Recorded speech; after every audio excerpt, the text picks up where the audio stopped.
But ಏನೂ ಆಗಲ್ಲ. ಆಮೇಲೆ ಡಾಕ್ಟ್ರೆಲ್ಲ ಮಾತಾಡಿದಾಗ ಎಲ್ಲರೂ ಬಟ್ ಹೋಗ್ಬೇಕಾದ್ರೆ ಸ್ವಲ್ಪ ಭಯ ಇತ್ತು ಜನಕ್ಕೆ. ನಾನು ಯೂಶ್ವಲಾಗಿ ಇವತ್ತು ನಾವು ಈ ಸ್ಟಾರ್ಡಮ್ ಅನುಭವಿಸೋದು ಅಭಿಮಾನಿಗಳು ಅವರಿಂದನೇ. ಯಾಕಂದರೆ ಒಬ್ಬರು ಬ್ಲೆಸ್ಡ್ ಆಗಬೇಕಂದ್ರೆ ಅವರು ಬ್ಲೆಸ್ಡ್ ಆಗಿದ್ರೆ ನಾವು ಬ್ಲೆಸ್ಡ್ ಆಗೋಕ್ಕಾಗಲ್ಲ, ಇದನ್ನು ಆಗೋಕ್ಕಾಗಲ್ಲ. We are blessed from a blessed people ಅಷ್ಟೇ. ನಾವು ಬ್ಲೆಸ್ಡ್, ನಾವೇ ದೊಡ್ಡ ದೊಡ್ಡ ಬ್ಲೆಸ್ಡ್ ಅಲ್ಲ ನಾವು. So we are blessed by blessed people ಅಷ್ಟೇ. ಅಭಿಮಾನಿಗಳು ಎಲ್ಲರೂ ಅವರು ಆ ಬ್ಲೆಸ್ಸಿಂಗ್ಸ್ ಇರ್ಬೋದು, ಅವ್ರದ್ದೊಂದು ಚೈತನ್ಯ ಇರ್ಬೋದು. ಬಟ್ ಅಲ್ಲಿವರೆಗೂ ಮಾಡಿದ್ರು, ಏನು ಆಪ್ರೇಷನ್ ಆಗೋವರೆಗೂ ಏನೇನು ಮಾಡಬೇಕೋ ವರ್ಕ್ ನಡೀತಾ ಇತ್ತು, ಕೀಮೋ ನಡೀತಾ ಇತ್ತು. ಆಮೇಲೆ ಡಾಕ್ಟ್ರು ಮಾತಾಡಿದ್ರು. ಹೋಗ್ಬೇಕಾದ್ರೆ ಸ್ವಲ್ಪ ಎಮೋಷನ್ ಆಗಿತ್ತು, ಭಯ ಇತ್ತು.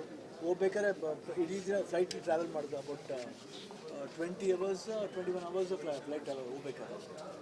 ಫಸ್ಟು ಏರ್ಪೋರ್ಟಿಂದ ಇಳಿದ ಮೇಲೆ ಹಾಸ್ಪಿಟ್ಲ್ ಮುಂದೆ ಹೋಗ್ಬೇಕಾದ್ರೆ ಹಾಸ್ಪಿಟ್ಲ್ ನೋಡಿದ ತಕ್ಷಣ ಗೊತ್ತಿಲ್ಲ ಅದೇನಂತ. ಒಂದು ನನ್ನ ಮುಖದಲ್ಲಿ ಒಂದು ಕಾನ್ಫಿಡೆನ್ಸ್ ಬಂತು. ಏನು ಗೊತ್ತಿಲ್ಲ, it was looking very good. Lake ಇತ್ತು, ಆಮೇಲೆ ಅಟ್ಮಾಸ್ಫಿಯರೇ ಒಂಥರ ಪಾಸಿಟಿವ್ ಅನಿಸ್ತು. ಮನಸ್ಸಲ್ಲಿ ಏನೋ ಒಂದು ಧೈರ್ಯ ಬಂತು. ನಾನು ಗೀಸನ್ಗೆ ಹೇಳಿದೆ, ಏನೋ ಒಂಥರ ಧೈರ್ಯ ಬರ್ತಾರೆ. ಅದಾದಮೇಲೆ ಆಯಿತು, ಡಾಕ್ಟ್ರ್ ಮನೆಗೆ ಹೋಗಿದ್ದೆ ಊಟಕ್ಕೆ, ಅವರು ಎಲ್ಲ ಮಾತಾಡಿದ್ರು. ಆಮೇಲೆ ಆಪ್ರೇಷನ್ ದಿನ ಬಂತು, 6 hours. ಇವ್ರಿಗೂ ಟೆನ್ಷನ್ನು, ನಮಗೆ ಗೊತ್ತಿಲ್ಲ, ನಾವು ಹೋಗಿದ್ವಿ ಅಷ್ಟೇ. ಯಾಕೆ ನಾವು ಅನಸ್ತೀಸಿಯಾ ಕೊಟ್ಟಿದ್ದು ನಮ್ಗೆ ಗೊತ್ತಿಲ್ಲ. ಬಟ್ ಬಂದು ಹೇಳಿದ್ಮೇಲೆ ಎಸ್. ಸೊ ಇಡೀ ದಿನ ಸರ್ಕಸ್ ದಿನ ಥರ ಇತ್ತು. ಅದಾದಮೇಲೆ ಸೆಕೆಂಡ್ ಡೇನೇ ನಾವು ವಾಕಿಂಗ್ ಶುರು ಮಾಡಿದೆ. ಅದಾದಮೇಲೆ ಎಲ್ಲಿಂದ ಬಂತ ಪವರ್ ಗೊತ್ತಿಲ್ಲ. I use to walk and ರಿಕವರಿನೂ ತುಂಬ ಅಷ್ಟು ಭಾಳ ಈಸಿಯಾಗಿ I was able to take everything. ಒಂದೊಂದು ಟ್ಯೂಬಾಗಿ ಹೋಯಿತು. ಅಂದರೆ ಎಲ್ಲರದ್ದು ಏನಂದರೆ ಎಲ್ಲರದ್ದು ಆರೈಕೆ. ಬರೀ ಅಭಿಮಾನಿಗಳ ಅನ್ನೋದಕ್ಕಿಂತ ಇಂಡಸ್ಟ್ರಿಯಲ್ಲಿ ಎಲ್ಲ ಆ್ಯಕ್ಟರ್ಸ್ ಇರ್ಬೋದು, ಟೋಟ್ಲಿ ಇಂಡಿಯನ್ ಆರ್ಟಿಸ್ಟ್ಗಳು ಎಲ್ಲರೂ ಇರ್ಬೋದು. ಅವರು ಎಲ್ಲ ಕೇರ್ ಮಾಡ್ತಿರೋ ರೀತಿ ಇರ್ಬೋದು. ಆ್ಯಂಡ್ ಮೀಡಿಯಾ ಇರ್ಬೋದು, ಎಸ್ಪೆಷಲಿ ಎಲ್ಲ ಮೀಡಿಯಾದಲ್ಲೂ ಗೊತ್ತಿದ್ದರೂ ಏನು ಅದು ಹಾಕಕ್ಕೆ ಹೋಗಿಲ್ಲ. ಅದು ನಿಜವಾಗಿ ನಾವು ಪಡ್ಕೊಂಬಂತೀವಿ. ಬಟ್ ನಾನು ಯಾಕೆ ಹೇಳ್ಬೇಕಂತ ಅನಿಸ್ತು ಅಂದರೆ, ಎಲ್ಲದಕ್ಕೂ ಹೇಳ್ತೀವಿ, ಇದಕ್ಕೆ ಈ ಒಂದು ವಿಷಯ ಯಾಕೆ ಮುಚ್ಚಿಡಬೇಕು ಬೇಡ. ಗೆದ್ದು ಬಂದಿದ್ದೀರಾ ಅಂತ ಹೇಳ್ತಾ ಇದ್ದಾರೆ ಪುನರ್ಜನ್ಮ. ಅಭಿಮಾನಿಗಳೆಲ್ಲರೂ ಕೂಡ ತಾಯ್ನಾಡಿಗೆ ಮೃತ್ಯುಂಜಯ ವಾಪಸ್ ಬಂದಿದ್ದಾರೆ ಅಂತ ಹೇಳ್ತಾ ಇದ್ದಾರೆ.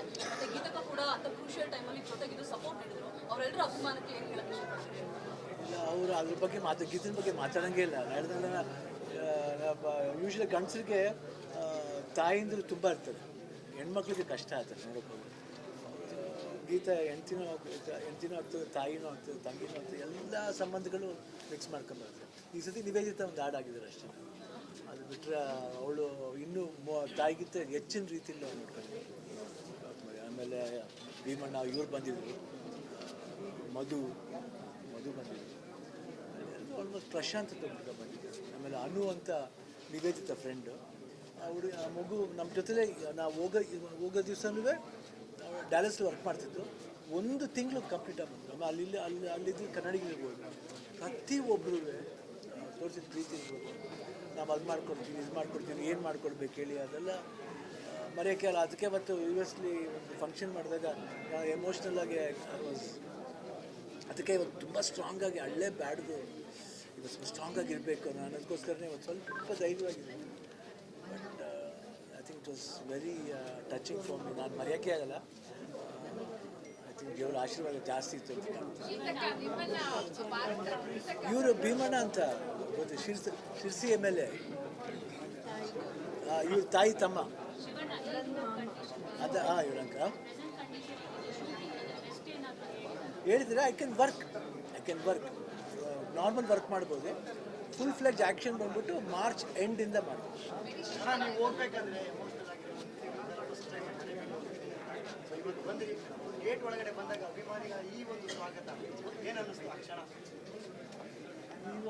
ಇವಾಗಿಂದ ನಮ್ಮ 38 ವರ್ಷದಿಂದ ಆ ಊರೇ ನಾನು ಬೆಳೆಸ್ತಾ ಇರೋದು, ಇವತ್ತಿಂದ ಬೆಳೆಸ್ತಾ ಇರೋದು ಅಂತಲ್ಲ.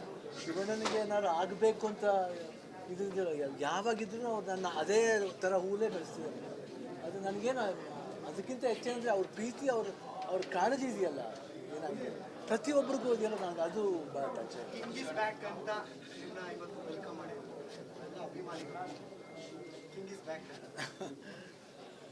King will be always back. Particular ಆಗಿ ಒಂದಿಷ್ಟು ಪಾತ್ರಗಳ ಮುಖಾಂತರ ಅಭಿಮಾನಿಗಳಿಗೆ ಇನ್ಸ್ಪಿರೇಷನ್ ಆಗುವಂಥದ್ದು ಬೇರೆ ಇರುತ್ತೆ.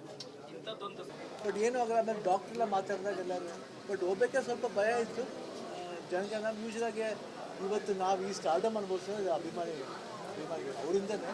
ಯಾಕಂದರೆ ಒಬ್ಬರು ಬ್ಲೆಸ್ಡ್ ಆಗಬೇಕಂದ್ರೆ ಅವರು ಬ್ಲೆಸ್ಡ್ ಆಗಿದ್ರೆ ನಾವು ಬ್ಲೆಸ್ಡ್ ಆಗೋಕ್ಕಾಗಲ್ಲ, ಇದನ್ನು ಆಗೋಕ್ಕಾಗಲ್ಲ. We are blessed from a blessed people ಅಷ್ಟೇ. ನಾವು ಬ್ಲೆಸ್ಡ್, ನಾವೇ ದೊಡ್ಡ ಬ್ಲೆಸ್ಡ್ ಅಲ್ಲ ನಾವು. So we are blessed by blessed people ಅಷ್ಟೇ. ಅಭಿಮಾನಿಗಳು ಎಲ್ಲರೂ ಅವರು ಆ ಬ್ಲೆಸ್ಸಿಂಗ್ಸ್ ಇರ್ಬೋದು, ಅವ್ರದ್ದೊಂದು ಚೈತನ್ಯ ಇರ್ಬೋದು. ಬಟ್ ಅಲ್ಲಿವರೆಗೂ ಮಾಡಿದ್ರು, ಏನು ಆಪ್ರೇಷನ್ ಆಗೋವರೆಗೂ ಏನೇನು ಮಾಡಬೇಕೋ ವರ್ಕ್ ನಡೀತಾ ಇತ್ತು, ಕೀಮೋ ನಡೀತಾ ಇತ್ತು. ಆಮೇಲೆ ಡಾಕ್ಟ್ರು ಮಾತಾಡಿದ್ರು. ಹೋಗ್ಬೇಕಾದ್ರೆ ಸ್ವಲ್ಪ ಎಮೋಷನ್ ಆಗಿತ್ತು, ಭಯ ಇತ್ತು. ಹೋಗ್ಬೇಕಾದ್ರೆ ಇಡೀ ದಿನ ಫ್ಲೈಟ್ ಟ್ರಾವೆಲ್ ಮಾಡಿದ್ರು. ಅಬೌಟ್ 21 hours ಫ್ಲೈಟ್ ಟ್ರಾವೆಲ್ ಹೋಗ್ಬೇಕಾದ್ರೆ. ಫಸ್ಟ್ ಏರ್ಪೋರ್ಟಿಂದ ಇಳಿದ ಮೇಲೆ ಹಾಸ್ಪಿಟ್ಲ್ ಮುಂದೆ ಹೋಗ್ಬೇಕಾದ್ರೆ ಹಾಸ್ಪಿಟ್ಲ್ ನೋಡಿದ ತಕ್ಷಣ ಗೊತ್ತಿಲ್ಲ ಅದೇನಂತ. ಒಂದು ನನ್ನ ಮುಖದಲ್ಲಿ ಒಂದು ಕಾನ್ಫಿಡೆನ್ಸ್ ಬಂತು. ಏನು ಗೊತ್ತಿಲ್ಲ, it was looking very good. Lake ಇತ್ತು, ಆಮೇಲೆ ಅಟ್ಮಾಸ್ಫಿಯರೇ ಒಂಥರ ಪಾಸಿಟಿವ್ ಅನಿಸ್ತು. ಮನಸ್ಸಲ್ಲಿ ಏನೋ ಒಂದು ಧೈರ್ಯ ಬಂತು. ನಾನು ಗೀಸನ್ಗೆ ಹೇಳಿದೆ, ಏನೋ ಒಂಥರ ಧೈರ್ಯ ಬರ್ತಾರೆ. ಅದಾದಮೇಲೆ ಆಯಿತು, ಡಾಕ್ಟ್ರ್ ಮನೆಗೆ ಹೋಗಿದ್ದೆ ಊಟಕ್ಕೆ, ಅವರು ಎಲ್ಲ ಮಾತಾಡಿದ್ರು. ಆಮೇಲೆ ಆಪ್ರೇಷನ್ ದಿನ ಬಂತು, 6 hours. ಇವ್ರಿಗೂ ಟೆನ್ಷನ್ನು, ನಮಗೆ ಗೊತ್ತಿಲ್ಲ. ನಾವು ಹೋಗಿದ್ವಿ ಅಷ್ಟೇ, ಯಾಕೆ ನಾವು ಅನಸ್ತೀಸಿಯಾ ಕೊಟ್ಟಿದ್ದು ನಮ್ಗೆ ಗೊತ್ತಿಲ್ಲ. ಬಟ್ ಬಂದು ಹೇಳಿದ್ಮೇಲೆ ಎಸ್. ಸೊ ಇಡೀ ದಿನ ಸರ್ಕಸ್ ದಿನ ಥರ ಇತ್ತು. ಅದಾದಮೇಲೆ ಸೆಕೆಂಡ್ ಡೇನೇ ವಾಕಿಂಗ್ ಶುರು ಮಾಡಿದೆ. ಅದಾದಮೇಲೆ ಎಲ್ಲಿಂದ ಬಂತ ಪವರ್ ಗೊತ್ತಿಲ್ಲ. I use to walk and ರಿಕವರಿನೂ ತುಂಬ ಅಷ್ಟು ಭಾಳ ಈಸಿಯಾಗಿ I was able to take everything. ಒಂದೊಂದು ಟ್ಯೂಬಾಗಿ ಹೋಯಿತು. ಅಂದರೆ ಎಲ್ಲರದ್ದು ಏನಂದರೆ ಎಲ್ಲರದ್ದು ಆರೈಕೆ. ಬರೀ ಅಭಿಮಾನಿಗಳ ಅನ್ನೋದಕ್ಕಿಂತ ಇಂಡಸ್ಟ್ರಿಯಲ್ಲಿ ಎಲ್ಲ ಆ್ಯಕ್ಟರ್ಸ್ ಇರ್ಬೋದು, ಟೋಟ್ಲಿ ಇಂಡಿಯನ್ ಆರ್ಟಿಸ್ಟ್ಗಳು ಎಲ್ಲರೂ ಇರ್ಬೋದು. ಅವರೆಲ್ಲ ಕೇರ್ ಮಾಡ್ತಿರೋ ರೀತಿ ಇರ್ಬೋದು. ಆ್ಯಂಡ್ ಮೀಡಿಯಾ ಇರ್ಬೋದು, ಎಸ್ಪೆಷಲಿ ಎಲ್ಲ ಮೀಡಿಯಾದಲ್ಲೂ ಗೊತ್ತಿದ್ರೂ ಏನು ಅದು ಹಾಕಕ್ಕೆ ಹೋಗಿಲ್ಲ. ಅದು ನಿಜವಾಗಿ ನಾವು ಪಡ್ಕೊಂಬಂತೀವಿ. ಬಟ್ ನಾನು ಯಾಕೆ ಹೇಳ್ಬೇಕಂತ ಅನಿಸ್ತು ಅಂದರೆ, ಎಲ್ಲದಕ್ಕೂ ಹೇಳ್ತೀವಿ, ಇದಕ್ಕೆ ಈ ಒಂದು ವಿಷಯ ಯಾಕೆ ಮುಚ್ಚಿಡ್ಬೇಕು ಬೇಡ. ಯುದ್ಧವನ್ನ ಗೆದ್ದು ಬಂದಿದ್ದೀರಾ ಅಂತ ಹೇಳ್ತಾ ಇದ್ದಾರೆ ಪುನರ್ಜನ್ಮ. ಅಭಿಮಾನಿಗಳೆಲ್ಲರೂ ಕೂಡ ತಾಯ್ನಾಡಿಗೆ ಮೃತ್ಯುಂಜಯ ವಾಪಸ್ ಬಂದಿದ್ದಾರೆ ಅಂತ ಹೇಳ್ತಾ ಇದ್ದಾರೆ. ಮತ್ತೆ ಗೀತಕ್ಕ ಕೂಡ ಅಂತ ಕ್ರೂಷಿಯಲ್ ಟೈಮಲ್ಲಿ ಜೊತೆಗಿದ್ದು ಸಪೋರ್ಟ್ ನೀಡಿದ್ರು. ಅವರೆಲ್ಲರೂ ಅಭಿಮಾನಕ್ಕೆ ಏನು ಹೇಳಕ್ಕೆ ಇಷ್ಟಪಡ್ತಾರೆ? ಇಲ್ಲ, ಅವರು ಅದ್ರ ಬಗ್ಗೆ ಗೀತದ ಬಗ್ಗೆ ಮಾತಾಡೋಂಗೇ ಇಲ್ಲ. ನಡೆದಾಗ ಯೂಶ್ವಲಿ ಗಂಡಸರಿಗೆ ತಾಯಿಂದರು ತುಂಬ ಇರ್ತದೆ, ಹೆಣ್ಮಕ್ಳಿಗೆ ಕಷ್ಟ ಆಗ್ತದೆ ನೋಡೋಕೆ. ಗೀತ ಹೆಂಡ್ತಿನೂ ಆಗ್ತದೆ, ತಾಯಿನೂ ಆಗ್ತದೆ, ತಂಗಿನೂ ಆಗ್ತದೆ, ಎಲ್ಲ ಸಂಬಂಧಗಳು ಮಿಕ್ಸ್ ಮಾಡ್ಕೊಂಬರ್ತದೆ. ಈ ಸತಿ ನಿವೇದಿತ ಒಂದು ಹಾಡಾಗಿದ್ದಾರೆ ಅಷ್ಟೇ. ಅದು ಬಿಟ್ಟರೆ ಅವಳು ಇನ್ನೂ ತಾಯಿಗಿಂತ ಹೆಚ್ಚಿನ ರೀತಿಯಲ್ಲಿ ನೋಡ್ಕೊಂಡಿದ್ದೆ. ಆಮೇಲೆ ಭೀಮಣ್ಣ ಇವ್ರು ಬಂದಿದ್ದರು, ಮಧು ಬಂದಿದ್ದರು, ಆಲ್ಮೋಸ್ಟ್ ಪ್ರಶಾಂತ್ ಕೂಡ ಬಂದಿದ್ದರು. ಆಮೇಲೆ ಅನು ಅಂತ ನಿವೇದಿತ ಫ್ರೆಂಡು, ಅವಳು ಆ ಮಗು ನಮ್ಮ ಜೊತೆಲೇ ನಾವು ಹೋಗೋ ದಿವಸನೂ ಡ್ಯಾಲಸ್ಲಿ ವರ್ಕ್ ಮಾಡ್ತಿದ್ದು. 1 ತಿಂಗಳು